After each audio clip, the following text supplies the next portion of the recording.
Dear student, welcome to my channel. Student, आज की इस वीडियो में आपके लिए कक्षा 10वीं गणित का जो आज पेपर संपन्न हुआ है वार्षिक परीक्षा 2023 का, इसका फुल सॉल्यूशन देखेंगे। तो डियर स्टूडेंट देखिएगा, ये जो आपका पेपर ये सेट डी है, जिसके पास सेक्शन ए बी सी या ई एफ मिला हो वो सभी विद्यार्थी क्वेश्चन नंबर से मिला लीजिएगा कि आपके क्वेश्चन आगे पीछे रहेंगे, बाकी पेपर सेम रहेगा डियर स्टूडेंट।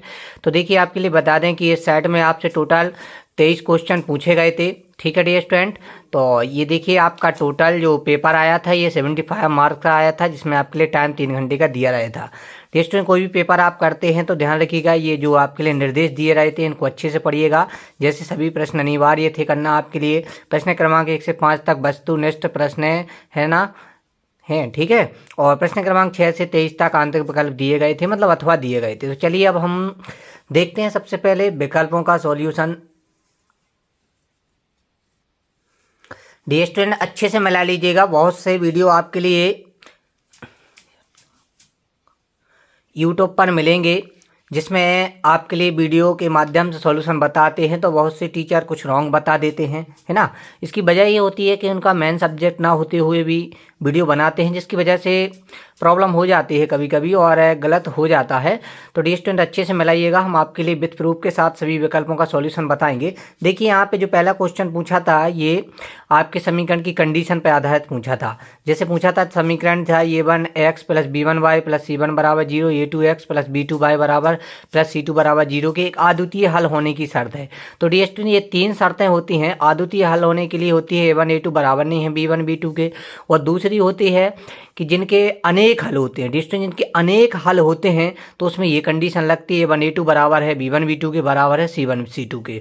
और जिसका कोई हल नहीं होता है उसकी ये कंडीशन होती है डियर स्टूडेंट, है ना, कि ए वन ए टू बराबर है बी वन बी टू के, बराबर नहीं है सी वन सी टू की। ठीक है डियर स्टूडेंट, तो ये कंडीशन लगती है उसमें, किसमें, जब आपके यहाँ पे कोई हल नहीं होती है। ठीक है, तो ये 3 कंडीशन होती है, जिसमें से आपसे फर्स्ट कंडीशन पूछी गई थी ए वन ए टू बराबर नहीं है बी वन बी टू के, तो ये अद्वितीय हल होने की शर्त है।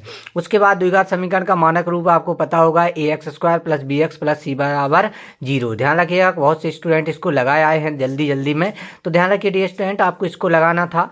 चारों ऐसे दिए थे जिसमें आपका कन्फ्यूजन बढ़ता है, स्टूडेंट का 10th लेवल अलग होता है जिसकी वजह से कन्फ्यूजन हो जाता है, तो आपके लिए ये लगाना था डियर स्टूडेंट। एपी था -3 -1/2 डेड डेज का 11वां पद था, तो डियर स्टूडेंट इसका सही उत्तर 22 है। ठीक है, शंकु की तिर्यक ऊंचाई का सूत्र है एल बराबर आर वर्ग प्लस एस वर्ग अंडर रूट के अंदर।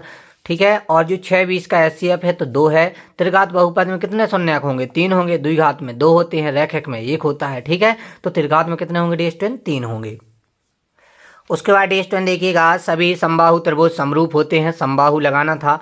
किसी बिंदु की एक्स अक्ष से दूरी भुज कहलाती है और वाई अक्ष से कोटि कहलाती है। एक निश्चित घटना की प्रायिकता हमेशा डियर स्टूडेंट ध्यान रखिएगा 1 होती है, यानी कि जो संभव घटना होती है उसकी प्रायिकता 1 होती है, असंभव घटना की प्रायिकता 0 होती है। ठीक है ना, तो इसमें 1 बनना था। करनी दो एक अपरिमेय संख्या है डियर स्टूडेंट। श्रीधराचार्य ने एक सूत्र प्रतिपादित किया था जिसका आपको पता होना चाहिए। अब एक्स बराबर माइनस बी प्लस माइनस वर्गमूल के अंदर बी स्क्वायर माइनस 4ac/2a से जाना जाता है। और ये जो एपी थी 5 10 15, इसका 10वां पद 50 था डियर स्टूडेंट। तो इस प्रकार आपके सभी खालिस्तान कंप्लीट होते हुए। उसके बाद स्टूडेंट सही जोड़ियां थी। घनाभ का आयतन, ध्यान रखिए घन का आयतन नहीं पूछा है, घनाभ का आयतन पूछा है। तो ये होता है स्टूडेंट बी ए सी, यानी लंबाई गुणित चौड़ाई गुणित ऊंचाई। आगे पीछे भी आप कर सकते हैं, गुणा रहता है इसलिए इससे मिला देना है। वर्ग का क्षेत्रफल होता है भुजा गुणित भुजा, यानी कि ए का वर्ग। साइन स्क्वायर ए प्लस कॉस स्क्वायर ए, मतलब साइन वर्ग थीटा प्लस कॉस वर्ग थीटा बराबर 1 होता है स्टूडेंट। 1090 माइनस थीटा, यानी कि 1090 माइनस यहाँ पे ए था, तो आपके लिए यहाँ पे कॉट से लगा देना था, तो ये आपका कॉट ए हो जाता। 9 सेक स्क्वायर ए माइनस 9 10 स्क्वायर, आप 9 को कॉमन ले लेते, फिर बचता आपका सेक स्क्वायर ए, है ना। सेक स्क्वायर ए के बाद बचता आपका 10 स्क्वायर ए, जो कि आपका 1 के बराबर होता है, तो 9 बन जा 9 से आपको मिला देना थी। उसके बाद था बिंदु 0 4 3 0 के बीच की दूरी। आपके लिए दूरी बताना था, कहने का मतलब ये था आपकी मूल बिंदु से दूरी थी, तो आपको 4 का वर्ग धन 3 का वर्ग अंडर रूट के अंदर कर देना था, जो कि 25 होता टोटल योग, और उसका वर्गमूल 5 हो जाता, तो आपको इसको 5 से मिला देना था। ठीक है स्टूडेंट, ये आपकी सही जोड़ियां कंप्लीट होती हुई। कोई भी स्टूडेंट यदि आपके लिए डाउट लगता है तो आप हमें जरूर बताइएगा। देखिए, पहला प्रश्न है, स्पर्श रेखा और वृत्त के उभयनिष्ठ बिंदु को डियर स्टूडेंट स्पर्श बिंदु कहते हैं। क्या कहते हैं डियर स्टूडेंट? स्पर्श बिंदु कहते हैं। ठीक है ना, मतलब ये स्पर्श रेखा पर ये बिंदु बनता है जो कि वृत्त और स्पर्श रेखा को उभयनिष्ठ बिंदु होता है, स्पर्श बिंदु। 5 को एक बार फेंकने पर 8 अंक प्राप्त होने की प्रायिकता, ये तो भाई असंभव घटना है, क्योंकि प्रायिकता जब अपन निकालते हैं 5 को फेंकते हैं तो 6 से ज़्यादा आते नहीं है, इसलिए 8 अंक आने की प्रायिकता क्या हो जाएगी? असंभव हो जाएगी। और असंभव घटना की प्रायिकता क्या होती है? ऑलवेज 0 होती है। ठीक है डियर स्टूडेंट।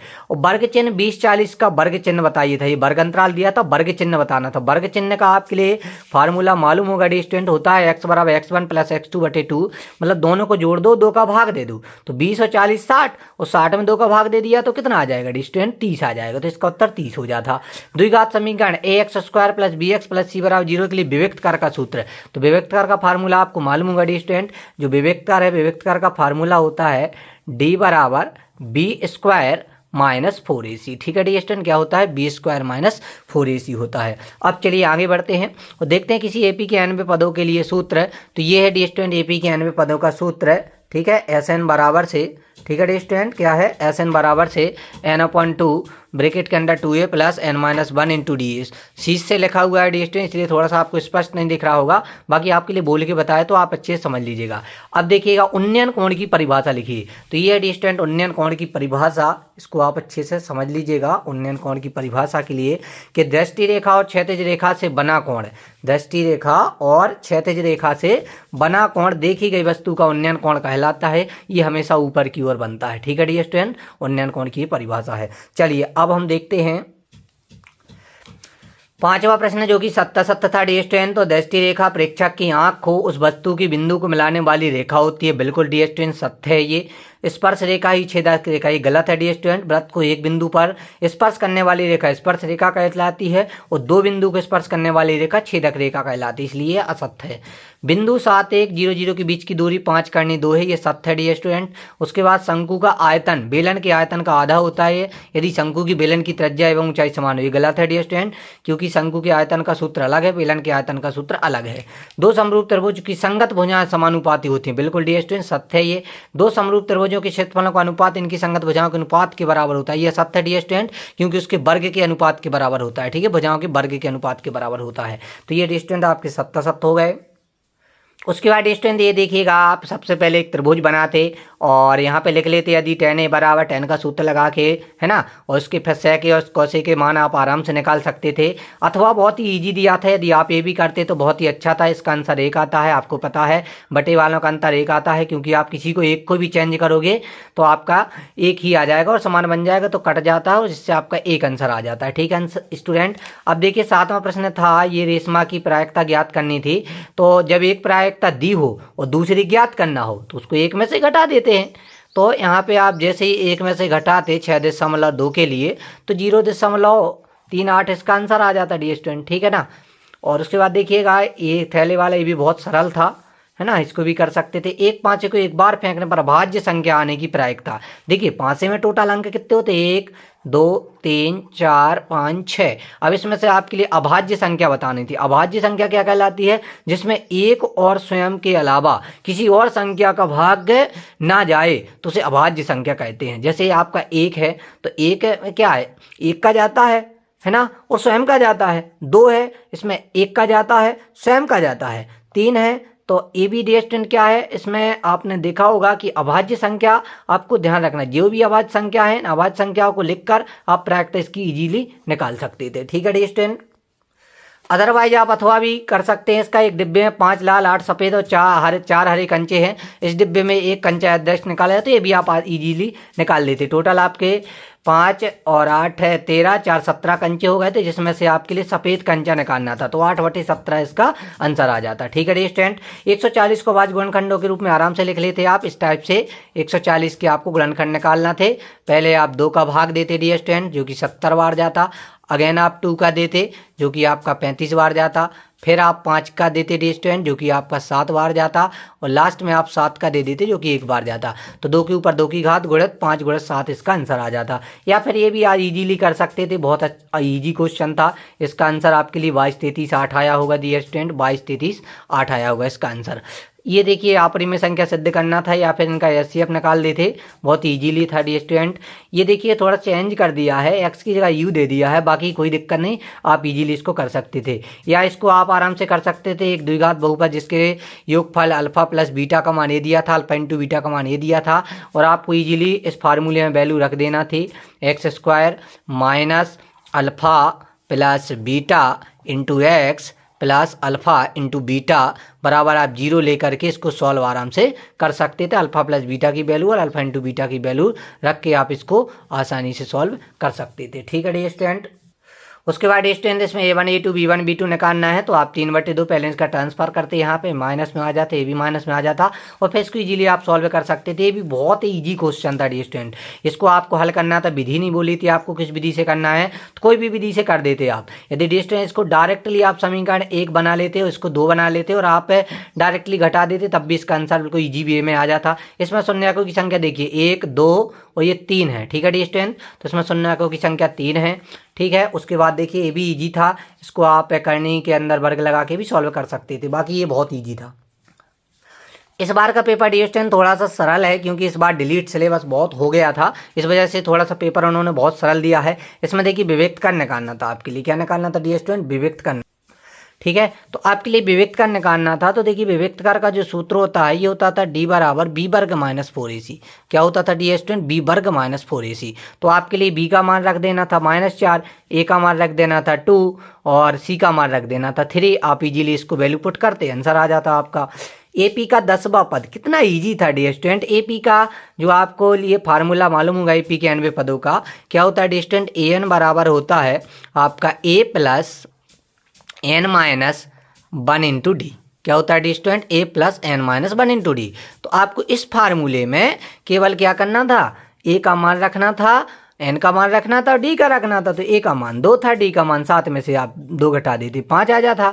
ठीक है, तो आप इजीली निकाल सकते थे। एन का मान 10 था, मतलब हमारा ये हुआ कि आपको एन का मान रखना था डी स्टूडेंट 10 और ए का मान रखना था आपके लिए 2 और डी का मान रखना था 7 में से 2 घटाते 5। तो आपका ये इजीली आंसर आ जाता है। ठीक है, चलिए अब जांच कीजिए कि क्या ये पी ए बी आप इजीली ज्ञात कर सकते थे। आप डी निकाल लेना सबका, यदि सबका डी समान आता है तो ये एपी में थे और अदरवाइज नहीं थे। आधारभूत समानुपातिक प्रमेय मतलब थेल्स प्रमेय। ठीक है डी स्टूडेंट, किसी त्रिभुज में यदि एक भुजा के समांतर दूसरी भुजा खींची जाए तो उसके जो अनुपात है वो समान अनुपात में विभक्त होती है। यदि किसी त्रिभुज में एक भुजा के समांतर कोई रेखा यदि हम खींचते हैं तो उसका जो अनुपात है वो समान अनुपात में विभक्त होता है। कहने का मतलब ये है कि जैसे हमने एक ये त्रिभुज बनाया डी स्टूडेंट और हमने क्या किया, इस भुजा के समांतर एक भुजा खींच दी, मतलब एक त्रिभुज ले लिया हमने, बी ए बी सी एक त्रिभुज ले लिया हमने, बी सी के समांतर एक रेखा डी खींच दी, तो इसका मतलब ए ई का अनुपात वटे ई सी का अनुपात बराबर होगा ए डी के अनुपात बराबर बी डी के अनुपात के। ठीक है, कहने का मतलब ये हुआ कि ए डी बटे डी बी और बराबर, थोड़ा सा आपके लिए डिस्टेंस सी से कम दिख रहा होगा तो आप मैनेज कर लीजिएगा। ठीक है, उसके बाद डिस्टेंस इसका अनुपात क्या हो जाएगा, ए ई बटे ई सी। क्या हो जाएगा, ए ई बटे ई सी। ठीक है डिस्टेंस, ये थी आपकी आधारभूत समानुपातिक प्रमेय। 17वां क्वेश्चन था डिस्टेंस के बीच की दूरी निकालना था, तो सिंपली आप दूरी सूत्र लगा देते पी क्यू बराबर डिस्टेंस, जो कि आपको मालूम होगा पी की बराबर होता है अंडर रूट के अंदर एक्स स्क्वायर माइनस है ना x2 माइनस x1 का whole square, x2 minus x1 का whole square plus y2 minus y1 का होल स्क्वायर। तो इसमें आपके लिए dear student simply value put कर देना थी x2 minus x1 y2 minus y1 का होल स्क्वायर। यदि आप डायरेक्टली वैल्यू पुट कर देते तो आपके लिए इसका आंसर मिल जाता। ठीक है, x2 माइनस x1 करके। ठीक, अब 6 सेंटीमीटर त्रिज्या वाले वृत्त के त्रिज्या खंड का क्षेत्रफल निकालना था। देखिए डी स्टूडेंट, आपके लिए क्वेश्चन में करना क्या था कि यहाँ पे आपके लिए इसका त्रिज्यखंड का क्षेत्रफल निकालना था। त्रिज्यखंड का क्षेत्रफल आपके लिए मालूम होगा डी स्टूडेंट क्या होता है, पाई आर वर्ग गुणित थीटा बटे 360 अंश। बहुत इजी था डी स्टूडेंट 360 अंश। तो आपके लिए कुछ नहीं करना था, पाई का मान रख देना था 22/7 गुणित आर का मान क्या दिया था 6 दिया था, तो 6 का वर्ग गुणित थीटा का मान क्या दिया था 60 अंश, तो 60/360 60 कर देना था। कुछ नहीं डियर स्टूडेंट, एक जीरो से एक जीरो काट देते, 6 से ये 36 काट देते डियर स्टूडेंट। और यहाँ पे देखिएगा जैसे ही आप करते तो ये 22/7 गुणित 6 का वर्ग ये 36 बन जाता और गुणित 1/6, तो ये 6 से 36 अगेन कट जाते। और डियर स्टूडेंट फिर 22 छक्के 6 दूनी 12 की 2 हो जाती, 6 दूनी 12 की 2 और ये 13 हो जाते, यानी 132/7। और ये इकाई किस में दी थी, सेंटीमीटर में, तो आपको सेंटीमीटर स्क्वायर लिख देना था, ये आपका आंसर आ जाता डियर स्टूडेंट। मतलब बहुत ईजी था ये क्वेश्चन, ठीक है। तो अब उसके बाद देखिएगा ये भी बहुत इजी था। 151 सेंटीमीटर सुई थी, 5 मिनट में रचित क्षेत्रफल ज्ञात करना था। या 19वां सिद्ध कीजिए बाह्य बिंदु से खींची गई स्पर्शरेखा की लंबाई बराबर होती हैं। ये हमने आपके लिए करवाया था डियर स्टूडेंट, इसकी लिंक डाल देंगे वीडियो के नीचे, तो आप देख लेना। ये भी डियर स्टूडेंट कुछ नहीं है, आपके लिए वृत्त की त्रिज्या ज्ञात करना था, मतलब ये क्या है आपके लिए इस टाइप से वृत्त बनाना था डियर स्टूडेंट। और इसमें देखिए उन्होंने क्या कहा था कि वृत्त के केंद्र से 5 सेंटीमीटर दूरी पर स्थित वृत्त की स्पर्श रेखा 5 सेंटीमीटर दूरी पर स्थित है ये, ठीक है। और इसकी जो रेखा की लंबाई है वो है आपकी 4 सेंटीमीटर। तो आपको वृत्त की त्रिज्या ज्ञात करना था, सिंपली कुछ नहीं करना था आपके लिए। इस टाइप से कोई भी आपके लिए एक स्पर्श रेखा वृत्त को छूते हुए खींच देना थी और इसकी आपके लिए दूरी रखना था, ठीक है। और इस टाइप से ये आपके लिए एक दूरी रखना था और आपके लिए ये ज्ञात करना थी त्रिज्या, ठीक है। तो इजीली आप ज्ञात कर सकते थे, कोई बड़ी चीज़ नहीं है। आप पाइथागोरस प्रमेय लगा करके। अब डियर स्टूडेंट ये धरती पर मीनार के उन्नयन कौन है ना, तो इसका भी हमने सॉल्यूशन बताया है, सब हम आपके लिए डाल देंगे। थोड़े से बड़े क्वेश्चन डियर स्टूडेंट, यदि आप इनका चाहते हैं तो आप कमेंट में जरूर बताइएगा। वीडियो लंबा हो रहा है क्योंकि, इसलिए हम आपके लिए पूरा सॉल्यूशन नहीं बता रहे हैं। यदि आप चाहते हैं तो हम पूरा सॉल्यूशन बता देंगे डियर स्टूडेंट, चिंता करने की कोई ज़रूरत नहीं है, ठीक है डियर स्टूडेंट। बाकी आपके लिए